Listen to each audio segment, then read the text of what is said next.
آذانهم واستغشوا ثيابهم وأصروا واستكبروا استكبارا ثم إني دعوتهم جهارا ثم إني أعلنت لهم وأسررت لهم إسرارا فقلت استغفروا ربكم إنه كان غفارا يرسل السماء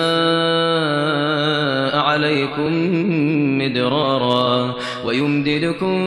بأموال وبنين ويجعل لكم جنات ويجعل لكم أنهارا ما لكم لا ترجون لله وقارا وقد خلقكم أطوارا ما لكم لا ترجون لله وقارا وقد خلقكم أطوارا ألم تروا كيف خلق الله 7 سماوات طباقا وجعل القمر